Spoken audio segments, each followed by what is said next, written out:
तो सभी स्टूडेंट ध्यान से देखेंगे।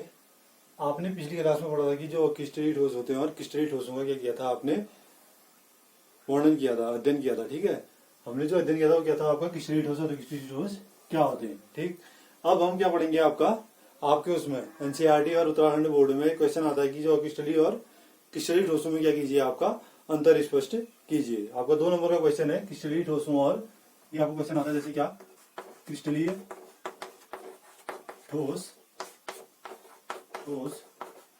और अक्रिस्टलीय ठोसों में अंतर। अक्रिस्टलीय ठोस में अंतर स्पष्ट कीजिए।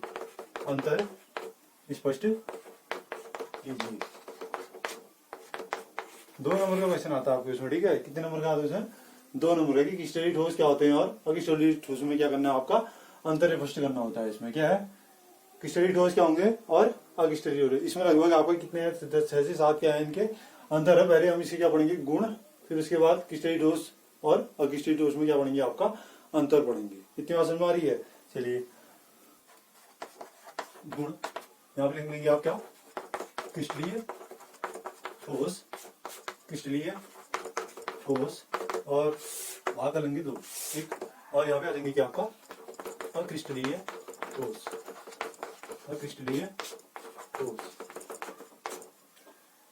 करते हैं जैसे क्या है, क्रिस्टलीय ठोस अंतरिक्ष में अंतर स्पर्श करने को आया, तो हमने क्या करना है, आपका फर्स्ट चॉइस का पढ़ना है ज्यामिति। क्या पढ़ना है आपका, इसकी ज्योमेट्री क्या बोलते हैं इंग्लिश में इसको, ज्यामिति। इसकी ज्यामिति क्रिस्टलीय ठोस। जो क्रिस्टलीय ठोसों की ज्यामिति होती है कैसी होती है, आपका निश्चित ज्यामिति होती है। कैसी ज्यामिति होती है, निश्चित ज्यामिति और स्पष्ट कैसी पाई जाएगी। आपका जो क्रिस्टलीय ठोस होंगे उनकी ज्यामिति कैसी पाई जाएगी, निश्चित ज्यामिति के होंगे और कैसे होंगे, आपका स्पष्ट दिखेंगे, स्पष्ट ज्यामिति को प्रदर्शित करेंगे। और अक्रिस्टलीय ठोस कैसी ज्यामिति को दिखाएंगे, आपका अनिश्चित ज्यामिति। इनमें ज्यामिति कैसी पाई जाएगी, आपका अनिश्चित ज्यामिति।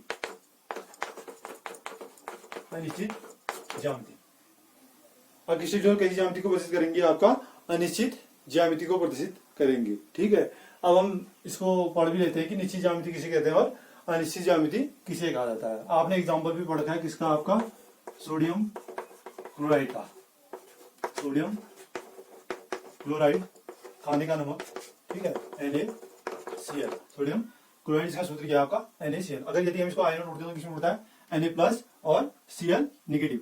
अब हम क्या करेंगे, इसका निश्चित ज्यामिति को प्रदर्शित करेंगे किसमें, NaCl के में। देखिए Na क्या करता है, आपका प्लस चार्ज, फिर उसके बाद इसका क्या दिखाया जाएगा, जो क्रिस्टलीय ठोस होते हैं कई ज्यामिति को दिखाते हैं, आपका निश्चित ज्यामिति कह रहा है। Na के बाद क्या आएगा, Cl, फिर क्या आ जाएगा Na, फिर Cl नेगेटिव, फिर Cl नेगेटिव आ जाएगा इसके नीचे, फिर Na+, फिर Cl नेगेटिव, फिर Na+, फिर Na+ आ जाएगा आपका, फिर Cl नेगेटिव, फिर Na+ आएगा, फिर Cl नेगेटिव आएगा, फिर Cl नेगेटिव आएगा, फिर क्या आएगा Na+, फिर Cl नेगेटिव आएगा, फिर Na+ आएगा।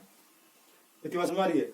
अब देखिए, जब हम कहते हैं आपका निश्चित ज्यामिति की बात, इसका मतलब क्या है, Na+, देखिए ये आपका Na+ का, ये Na+ है, इसके चारों ओर क्या देख रहे हैं, आपका Cl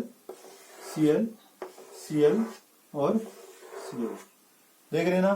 तो चारों ओर क्या है, आपका निश्चित। देखिए Na के चारों ओर कौन सा है, Cl और Cl। तो कैसे दिखा रहे ज्यामिति, निश्चित। जैसे Na की चीज चारों ओर किसने घर का है, Cl है।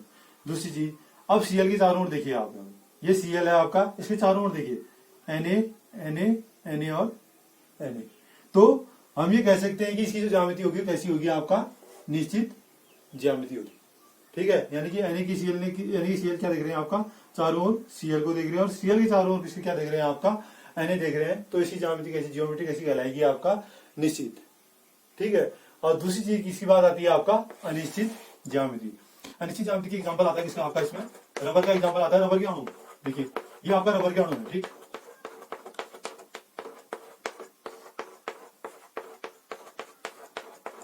ये आपका रबर के अणु है।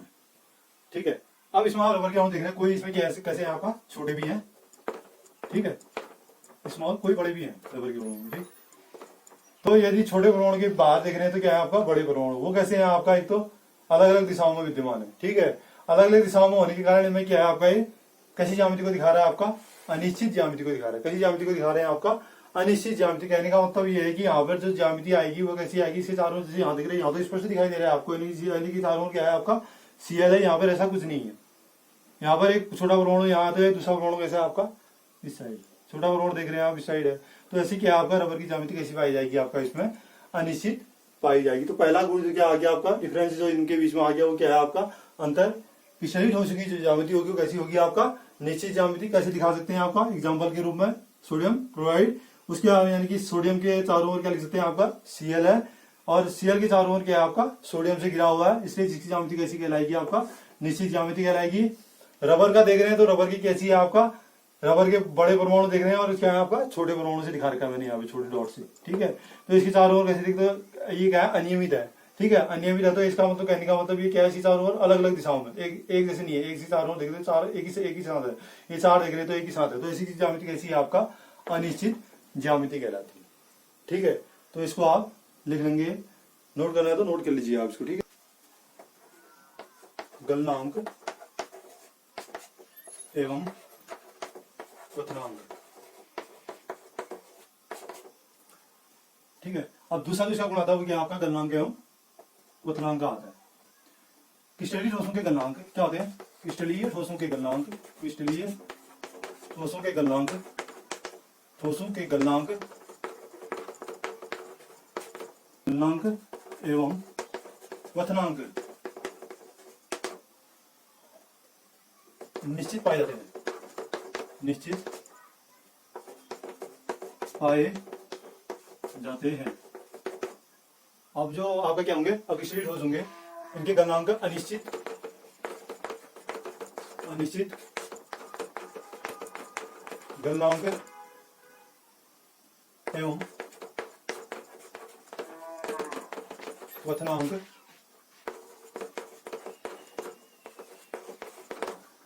होते हैं। अब देखिए, क्रिस्टलीय ठोसों के जो गलनांक एवं क्वथनांक होंगे कैसे होंगे? आपका निश्चित होंगे। ठीक, जैसे कहने का मतलब है पानी, यानी कि आपका कितने होता है? बर्फ 0 डिग्री सेंटीग्रेड में बनता है, तो कहने का मतलब कैसा है? 0 डिग्री सेंटीग्रेड में क्या बनेगा? आपका बर्फ के रूप में प्राप्त होगा हमको। ठीक है, और ऐसे क्या आपका अनिश्चित गलनांक एवं क्वथनांक। अनिश्चित गलनांक एवं क्वथनांक का मतलब कहने का मतलब क्या है? यहाँ पर देखिए, आपने क्या देख रहा होगा? शीशे। घरों में जो खिड़कियां होती है वो क्या है? आपका शीशे लगे रहते हैं उसमें। यदि आप देखेंगे घरों में शीशे तो आपने देखा होगा कि उनमें गौर से देखेगा, जो ऊपर के शीशे होंगे वो कैसे दिखाई देंगे? आपको पतले पतले, और नीचे का जो इसका जो क्या होगा? आपका सिरा होगा वो कैसा दिखाई देगा? आपको मोटा दिखाई देगा। कारण क्या है?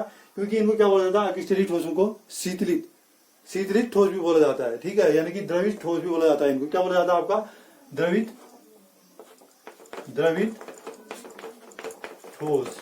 कहने का मतलब यहाँ पर आप जैसे द्रवित ठोस, कहने का मतलब क्या है? देखिए, जो शीशा है आपको कैसे दिखाई रहा है? धीरे धीरे वो क्या होता है? आपका कुछ समय बाद, जैसे 1 साल या 1 महीने बाद, वो आपको क्या दिखाई देगा? नीचे नीचे, ऊपर ऊपर तो पता दिखाई देगा, नीचे नीचे वो द्रव के रूप में क्या है? आपका गलने लगता है। तो इसलिए क्या है? नीचे उसकी परत कैसी दिखाई देती है? हमको मोटी दिखाई देती है। इसलिए इसको क्या बोला जाता है? इनके गलनांक कैसे होते हैं? आपका अनिश्चित होते हैं। इनके गलनांक कैसे होंगे? आपका अनिश्चित गलनांक एवं क्वथनांक होते हैं। इतनी बात समझ में आ रही है? और आपको एग्जाम्पल देते आपने दे दिया क्या? घर की खिड़कियां जो होंगी कैसी होंगी? आपका उनमें जो घरों की जो खिड़कियां होती है कैसी होती हैं? उनकी परत धीरे धीरे ऊपर से पतली और नीचे क्या हो जाती है? आपका मोटी। यानी कि शीशे जो लगे रहते हैं वो कैसे हो जाएंगे? पतले, और नीचे की ओर कैसे हो जाते हैं? आपका मोटे। क्यों? क्योंकि वो क्या है? आपका द्रवित ठोस भी कहलाते हैं। इसलिए इसके गलनांक क्या होंगे? आपका अनिश्चित होंगे। ठीक है, नेक्स्ट इसका गुण आता है क्या? विचलन गुण। विचलन यानी कि टूटना। आपका कैसा हो गया? विचलन, जिसको हम क्या बोलते हैं? आपका टूटना। आपने पिछली वाले वीडियो में भी देख रखा है कि क्या है? आपका क्रिस्टलीय ठोस, यानी कि मैंने कहा भी था आपसे जो इनके विचलन गुण होंगे। जैसे क्या है? जैसे यदि क्या है? इनको धारदार औजार से काटा जाता है, औजार से काटने पर इनकी सतह स्पष्ट एवं चिकनी होती है।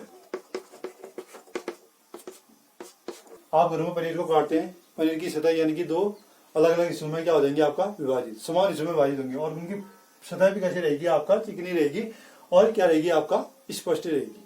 दूसरी चीज किसमें आते हैं आपका अक्रिस्टलीय ठोसों में। इनको क्या करेंगे आपका धारदार औजार से काटने पर, औजार से काटने पर ये अस्पष्ट अस्पष्ट एवं खुरदुरी, अस्पष्ट एवं खुरदुरी सतह को प्रदर्शित करते हैं, प्रदर्शित करते हैं। इसका एग्जाम्पल भी मैंने आपको बताया था क्या, चौक। तो यानी कि इसको क्या करेंगे धारदार औजार से काटने पर ये अस्पष्ट एवं किसमें रह जाएंगे आपका खुरदरी सतह में क्या करेंगे आपका प्रदर्शित करते हैं। ये देखिए तीसरा गुण से क्या था आपका विदलन, यानी कि तीसरा गुण विदलन गुण। यानी कि अगर इनको हम क्या करेंगे आपका क्रिस्टलीय ठोसों को धारदार औजार से काटते हैं तो इनकी क्या रहेंगी जो सतह होंगे कैसे रहेंगी आपका स्पष्ट और चिकनी रहेंगी। जैसे मैंने आपका एग्जाम्पल दिया पनीर को काटा, या आपने क्या देखे होंगे चीनी के क्रिस्टल देखे होंगे कैसे होते हैं आपका स्पष्ट और क्या होते हैं आपका चिकनी सतह होती है, इसलिए क्या होता है इनको होती है। ठीक है। और अक्रिस्टलीय ठोस देखिए अगर इनको क्या करेंगे आपका धारदार औजार से काटेंगे तो इनकी जो सतह होगी कैसी होगी आपका खुरदुरी, इनकी जो सतह होगी कैसी होगी आपका खुरदुरी सतह होगी और कैसी रहेगी वो स्पष्ट रहेगी। जैसे चौक आप तोड़ेंगे चौक को कैसी रहेगी उसकी सतह खुरदुरी, देख भी रहे हैं आपका चौक है, चौक की सतह कैसी रहेगी आपका ये खुरदुरी सतह है। तो इसलिए हम क्या कर सकते हैं आपका एग्जाम्पल हमने देख लिया। तो तीसरा इसका एग्जाम्पल क्या हो गया आपका विदलन गुण। ठीक है।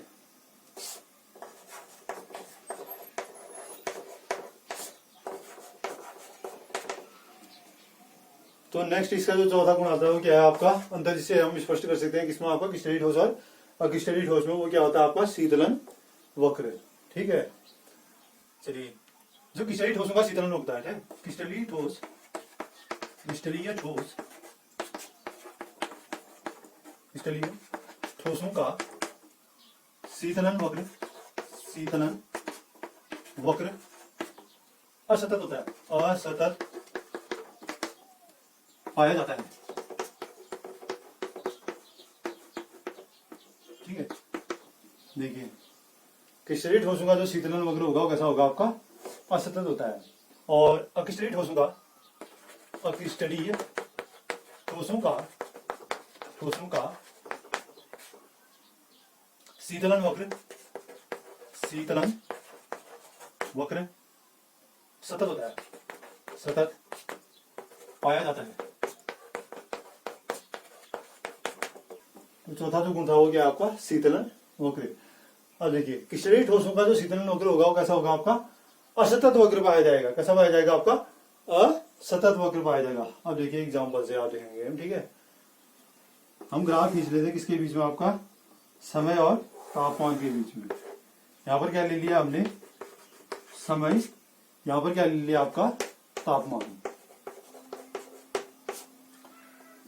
एग्जाम्पल से समझिए।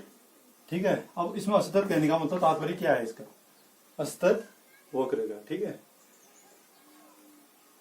आपने पानी देखा होगा। ठीक है। पानी जैसे आपका क्या है भाप बनता है कितने में, जैसे क्या ले लिया आपका 80 डिग्री सेंटीग्रेड में क्या बन गया आपका भाप बन गया। इतनी बात समझ में आ रही है। अब धीरे धीरे इसको क्या होने लगा आपका, हम इसको क्या कर रहे हैं ठंडा कर रहे हैं धीरे धीरे। इसको हम किसमें बदल रहे हैं आपका 180 डिग्री सेंटीग्रेड में पानी है वो क्या आपका 180 डिग्री सेंटीग्रेड में, यानी कि H2O ये आपका 180 डिग्री सेंटीग्रेड में क्या कर रहा है आपका भाप बन के उड़ा हुआ है। ठीक है। अब हम इसको क्या कर रहे हैं आपका ठंडा कर रहे हैं। तो ठंडा करते करते जैसे क्या है इसमें चले गया आपका 160 डिग्री सेंटीग्रेड में आ गया, फिर 140 डिग्री सेंटीग्रेड में आ गया, फिर 120 डिग्री सेंटीग्रेड में ला लिया, फिर क्या आ गया आपका 100 डिग्री सेंटीग्रेड में। अब देखिए यानी कि 180 से 100 के बीच में जो वक्र आ जाएगा पहले तो क्या आ जाएगा आपका ये वक्र आ जाएगा। ठीक है। यानी कि जो समय तापमान था वो कितना था आपका 180 डिग्री। अब तापमान कितना हो गया यहाँ पे 100 डिग्री सेंटीग्रेड। हम पढ़ किसके बारे में रहे हैं आपका यहाँ पे असतत वक्र। कहने का मतलब तात्पर्य क्या है इसका ये समझिए आप, रटना नहीं है इसको समझना है। ठीक है। ये है आपका असतत वक्र। कहने का मतलब देखिए अब 180 डिग्री सेंटीग्रेड से कितने में आया है 100 डिग्री सेंटीग्रेड में। ठीक है। अब 100 डिग्री सेंटीग्रेड में जब तक पूरा जो वाष्प है वो कितने में नहीं आया, जब तक पूरी 100 डिग्री सेंटीग्रेड तब तक यानी कि तापमान परिवर्तन इसमें जब तक ये पूरा क्या नहीं आ जाएगा वो पानी नहीं बन जाएगा तब तक इसका तापमान कितना रहेगा आपका 100 डिग्री सेंटीग्रेड। ठीक है, यानी कि कहने का मतलब ध्यान से देखिएगा, ये आपका यहाँ पे तापमान कितना था, आपका 180 डिग्री सेंटीग्रेड था। अब तापमान कितना आ गया यहाँ पे 100 डिग्री सेंटीग्रेड। अब यहां पर क्या पाया जाएगा, आपका अवस्था परिवर्तन। क्या पाया जाएगा यहाँ पे, अवस्था परिवर्तन। देखिए कहने का तात्पर्य यहाँ पे क्या, देखिए 160 डिग्री सेंटीग्रेड कितना आपका 100 डिग्री सेंटीग्रेड की ये वाष्प थी, ये वाष्प को हमने कंडेंस किया, कंडेंस करके कितना में आया आपका 100 डिग्री सेंटीग्रेड में आया। 100 डिग्री सेंटीग्रेड में क्या बनने लगेगा आपका जल। जब तक पूरी वाष्प जल में नहीं बदल जाती तब तक इसका तापमान कितना रहेगा आपका 100 डिग्री सेंटीग्रेड। और उसी चीज को हम क्या कहते हैं, आपका अवस्था परिवर्तन कहते हैं। यानी कि अवस्था परिवर्तन के समय जो है क्या आपका तापमान नियत रहता है, वो क्या रहता है आपका अवस्था परिवर्तन के समय। ध्यान से देखिएगा तापमान क्या रहता है आपका, यहाँ पे क्या हो जाएगा नियत हो जाएगा। अवस्था परिवर्तन के समय क्या हो जाएगा आपका तापमान नियत हो जाएगा, यानी कि यहाँ पर क्या आ जाएगा ये 100 डिग्री सेंटीग्रेड। फिर तापमान को क्या करेंगे हमको, इसको फिर हमने क्या करना है आपका, इसको बर्फ बनाना है। तो बर्फ बनाना है तो इसको क्या करना है, तापमान फिर कम करना है, यानी कितने लाना है 0 डिग्री सेंटीग्रेड लाना है। तो 0 डिग्री सेंटीग्रेड लाना है तो इसको क्या कर लिया 80 डिग्री सेंटीग्रेड, फिर 60 डिग्री सेंटीग्रेड, फिर 40 डिग्री सेंटीग्रेड, फिर 20 डिग्री सेंटीग्रेड, फिर क्या आ जाएगा आपका 0 डिग्री सेंटीग्रेड। अब यहां से क्या आया यहाँ पे 100 डिग्री सेंटीग्रेड तापमान, तो यहाँ पर क्या बन गया, फिर स्टॉप हो गया है 0 डिग्री सेंटीग्रेड में। यहाँ पर भी क्या है आपका ये 0 डिग्री सेंटीग्रेड। यहाँ पर भी क्या आएगी आपका अवस्था परिवर्तन। क्या आ जाएगा अवस्था परिवर्तन, यानी कि तापमान और समय के बीच में जो ग्राफ आया है वो कैसा आया है, ध्यान से देखिएगा आप, वो कैसा आया आपका असतत। कैसा वक्र है आपका असतत वक्र पाया जाता है। देख भी रहे हैं आप, मैंने एग्जाम्पल किसा लिया था आपका पानी का लिया था, यानी कि इसको क्या किया था पहले, यानी कि ये किसमें था आपका वाष्प बना था 180 डिग्री सेंटीग्रेड में वाष्प बन के जाता है। 100 डिग्री सेंटीग्रेड के बाद क्या बन जाता है पानी, वाष्प बन जाता है, यानी कि 180 डिग्री सेंटीग्रेड, फिर 160 डिग्री सेंटीग्रेड, फिर 140, 120, फिर 100 डिग्री। तो 100 डिग्री सेंटीग्रेड में क्या आ जाए, जब तक पूरी वाष्प क्या नहीं बन जाती है आपका जल में परिवर्तित नहीं हो जाती तब तक इसमें क्या रहेगा आपका 100 डिग्री सेंटीग्रेड। ठीक है, फिर इसको हमने किसमें बदलना है, आपका बर्फ में बदलना है। तो बर्फ में फिर अवस्था परिवर्तन होगा, तो इसका तापमान कितना रहेगा आपका 0 डिग्री सेंटीग्रेड, यानी कि इसका जो वक्र प्राप्त होगा वो कैसा होगा, टोटली हम कह रहे हैं कि ऐसा आपका अस्तर। देख भी रहे हैं। अब आपने इसका पढ़ रखा है कि अकिस्टरी ठोस शीतलन वक्र, यानी कि इनके गलनांक और कथनांक क्या होते हैं आपका अनिश्चित। जिसके गलनांक और कथनांक अनिश्चित होंगे तो उनका जो वक्र आएगा वो कैसा आएगा आपका सतत।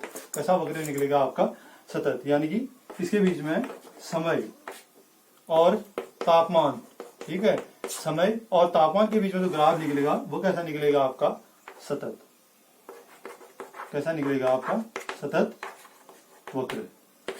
इतनी बात समझ में आ रही है, कैसा वक्र निकलेगा आपका सतत वक्र। तो आपने क्या लिख लिया आपका फोर्थ जो इसका क्या आएगा अंतर रहेगा क्रिस्टलीय ठोस और अक्रिस्टलीय ठोस का। क्रिस्टलीय ठोस का जो शीतलन वक्र रहेगा वो कैसा निकलेगा आपका अस्तर निकलेगा। वो मैंने एग्जाम्पल से आपको क्या है बता दिया और इसका चित्र भी देख लीजिए आप। और अक्रिस्टलीय ठोस का शीतलन वक्र होगा कैसा होगा आपका सतत होगा। इतनी बात समझ में आ रही है। तो ये क्या है आपका क्रिस्टलीय ठोस और अक्रिस्टलीय ठोसों का अंतर हो गया। कौन सा चौथा इसका गुण हो गया। ठीक, चलिए हाइपचुक्ति इसका गुण आगे क्या इसकी प्रकृति आ जाएगी आपका प्रकृति नेचर। अब देखिए क्रिस्टलीय ठोसों को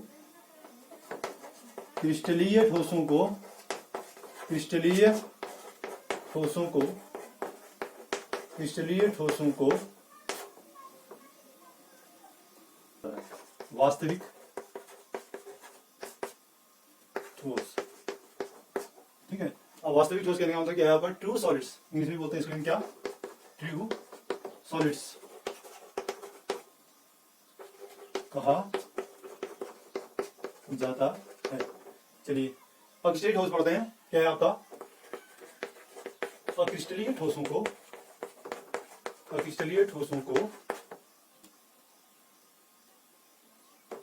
छद्म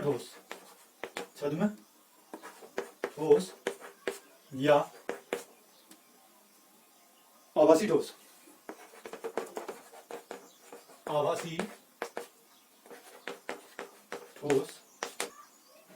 भी कहा जाता है।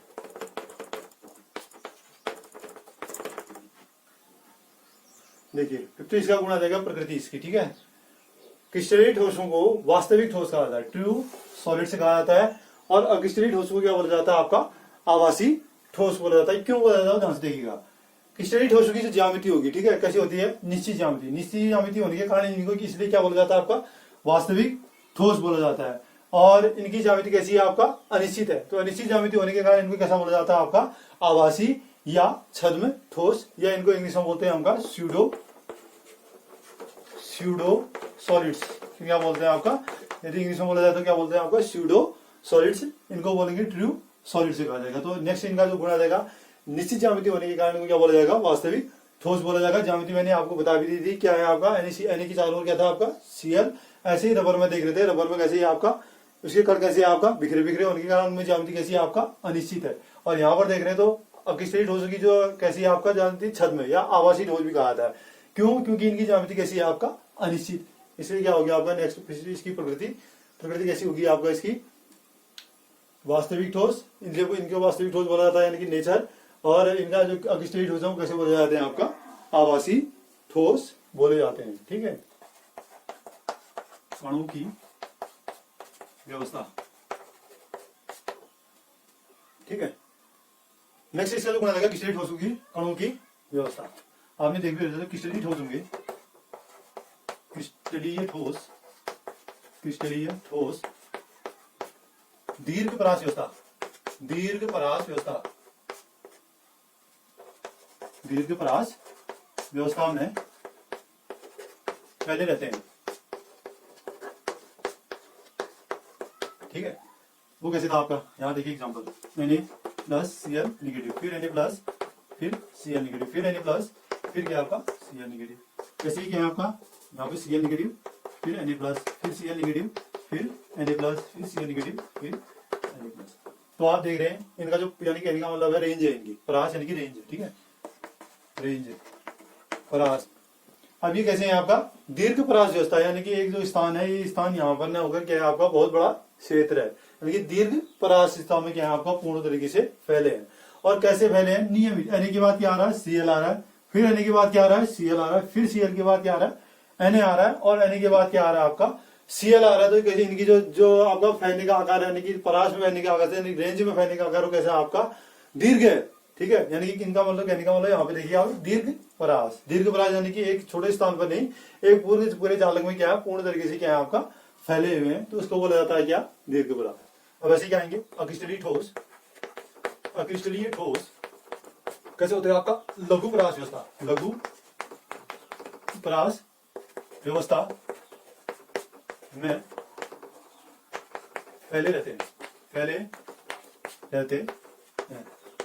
ठीक है, चलिए अब जो अक्रिस्टलीय ठोस होंगे वो कैसे होंगे? आपका लघु परास व्यवस्था में क्या रहते हैं? आपका फैले रहते हैं। ठीक है, अब लघु परास व्यवस्थाओं के फैलने का मतलब क्या हुआ?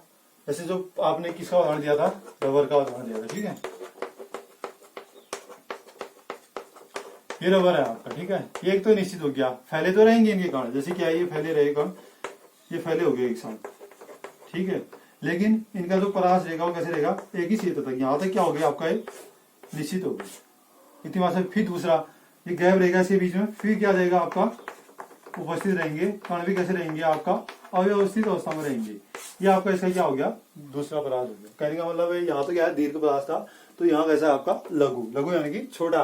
यहाँ पर क्या है? आपका छोटे परास की व्यवस्था में ही क्या हो जाएंगे? कण उपस्थित रहेंगे। ये क्या रहेंगे? आपका एक स्थान, जैसे एक स्थान में, फिर क्या है? आपका दूसरा। तो इतनी जालक में क्या रहेंगे? आपका बहुत छोटे स्थान में पाए जाएंगे। ये क्या है? आपका दीर्घ स्थान में पाए जाते हैं।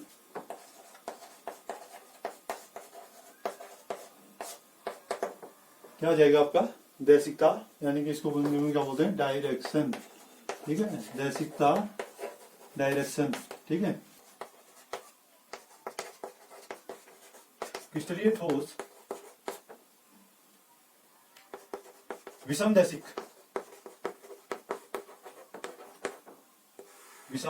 दैशिकता को प्रदर्शित करते हैं।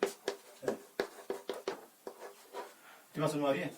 जो क्रिस्टलीय ठोस होंगे वो कैसे होंगे? आपका किसको प्रदर्शित करेंगे? आपका विषम दैशिकता प्रदर्शित करते हैं। और अक्रिस्टलीय ठोस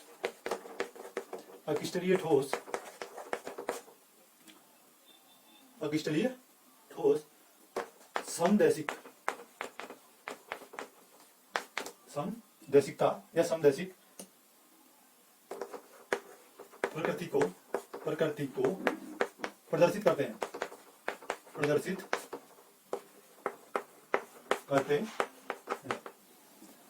अब यहाँ भी एग्जाम्पल से देखेंगे कि आपका टर्म्स आई है क्या, विषम दैशिकता, और एक आई है क्या आपका समदैशिकता प्रकृति। ठीक है, एग्जाम्पल वही पकड़ेंगे कि आपका Na प्लस Cl नेगेटिव, फिर Na प्लस, फिर Cl नेगेटिव, फिर Na प्लस आ जाएगा। ठीक, फिर Cl नेगेटिव, फिर क्या आ जाएगा आपका Na plus, Cl negative, Na plus, फिर Cl नेगेटिव, फिर Na प्लस, फिर Cl नेगेटिव, फिर Na plus, Cl negative, Na plus. ठीक है, Cl negative, Na plus, Cl negative, Na plus, Cl negative. अब देखिएगा यहाँ पे, ठीक है, और यहाँ पे क्या है आपका रबर की गांठ। तो देख रहे हैं आप किसके हैं आपका एग्जाम्पल, ये रबर का एग्जाम्पल हो गया यहाँ पे। ठीक है, यहाँ पे किसका एग्जाम्पल हो गया है, सोडियम क्लोराइड, NaCl।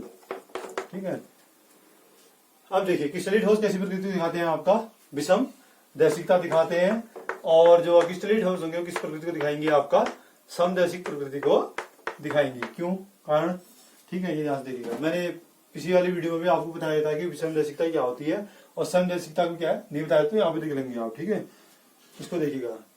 अब हम क्या करेंगे, यदि मैंने दो क्या कर दिया आपका रेखाएं खींच लिया, एक्सिस ले ली दो, एक एक्सिस तो मैंने यहाँ से देख रहे हैं। ठीक है, एक एक्सिस आप क्या देख रहे हैं, इधर से देख रहे हैं, दूसरी एक्सिस को आप क्या देख रहे हैं, आपका इधर से देख रहे हैं।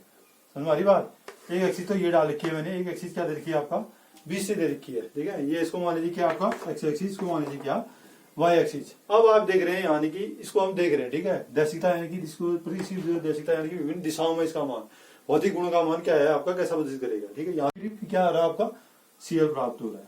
अब देखिए दूसरी जगह से, ठीक, यहाँ से देखिए वाई एक्सिस से Cl दिखाई दे रहा है आपको, Cl, फिर Cl दिखाई दे रहा है, फिर क्या दिखाई दे रहा है आपका Cl, यहाँ Na और Na दिखाई दे रहा है। यहाँ देखिए Cl और Cl दिखाई दे रहा है।